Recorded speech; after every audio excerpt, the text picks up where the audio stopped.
ating karapatan, ay gusto po siyang hulihin ng mga pulis. Kundi po siya nagsisigaw kanina na ako ay abogado, ay kasama po siya sa mga pinasasan. Dahil ang sinisigaw po ni Tori kaninang umaga, take over ang gate, ang lahat ng mga susuway, hulihin, dakpin.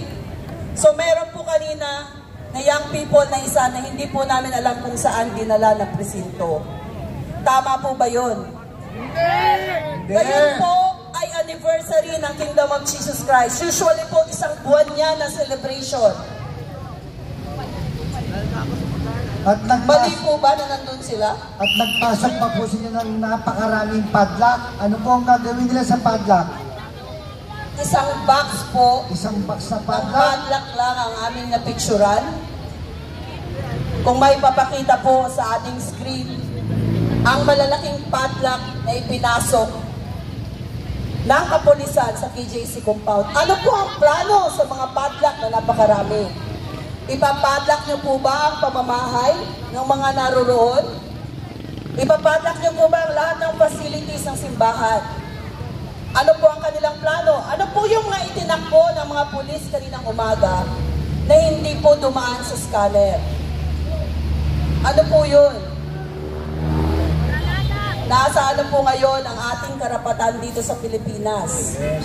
Kung nakita niyo po, may chilling effect na sa judiciary. Yes. Hindi po ba ang ating bansa ay under siege? Lahat na nagsasalita? Lahat po ng gumagawa ng tama para sa kanila ay may kalalagyan. Ito lamang po ang ating pamamaraan dito sa Liwasang Bonifacio para i-air ang ating mga grievances. Ang katotohanan.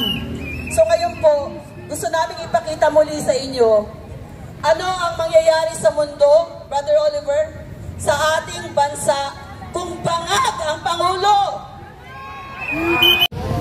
Sa buong mundo, sa buong Pilipinas, at sa Liwasang Bonifacio. Diba? Alam mo, pag nagpe-praise, nakakaiyak, ang sarap sa pakiramdam. Diba? Na hindi mo mawari kung ano nararamdaman mo. Di ba yun ang katotohanan? Oh, di ba? So, the promise, di ba? The promise of land, ang Davao. Di ba? Narinig ko yan sa mensahe ni Pastor Tibuloy, bakit pa naitayo yung anong yan, yung lugar nyo, di ba? Talagang kahanga-hanga ang Diyos. Di ba? Pero bakit, despite sa haba ng panahon, sa haba ng ginapang ng Pastor Kibuloy, nandun pa rin yung presensya ng Panginoon sa kanya. Di ba? Grabe. Talagang yung feeling. At tayo, habang nagpe-praise, namumblema na yung PNP. Ang tanong ko ngayon sa PNP, ano ang next priority nyo? What is the next priority ng PNP ngayon? Diba? Anong priority ang ginagawa nila na susunod? Ngayon may bagyong Enteng. Ano nangyayari ngayon sa atin, sa mga kababayan natin sa iba't ibang lugar? Nasaan ngayon mga kapulisan? Diba? Lahat sila nandun. Imbis na tumutulong dito sa typhoon, tinutulungan mga kababayan natin. Ano na naman ang pinakita ng Diyos? Ano ang pinakita ng Diyos ngayon? Katotohanan. Diba? Binaha na naman ng Pilipinas. Nasaan na tayo? Ano na nangyayari na naman? Another gastusan na naman yan. Kasi ang daming nasira na naman. Nakikita ko ng mga balita. Unti mo yung Valenzuela, yung dike nila halos wala na. Nalulusaw na. dahil sa lakas ng current ng tubig. Yan, Brother Oliver, oh. Ngayon sa Davao, merong Beechcraft Air of America na paikot-ikot sa Davao lang. Oh, Ano ang ginagawa? Ano ginagawa to doon? Bakit paikot-ikot doon? Ano tinitignan nila ron? Bakit Davao lang? Ano ba talaga? Ano ba talaga, kuya? Ano ba ang prioridad ng gobyerno? Diba?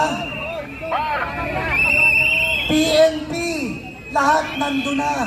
Ano pa yung susunod na isusubo doon? Armed Forces? Military? Diba? Tama pa ba yun? Talagang wala nang justisya sa atin sa Pilipinas. Wala na talaga tayong nako. Kaya, ang kailangan natin, magsama-sama tayo. Ano dapat ating isigaw? Yes. Okay. Ako hindi ako taga Davao. Ako po ay taga Manila. Pero simula nung umupo si Tatay Digong na kami po ay nakita po namin, hindi pa tumatakbo si Tatay Digong. Narinig ko na siya dahil yung isang uncle ko naging tao po ni dating Pangulong Duterte. So narinig ko na sa kanya, throwback lang tayo, no? 1980s kung ganong kagulo sa Davao. Si Tatay Digong, isang piskal. Diba? Piskal, pero ang papa niya ay politician. Talagang sila ay politician.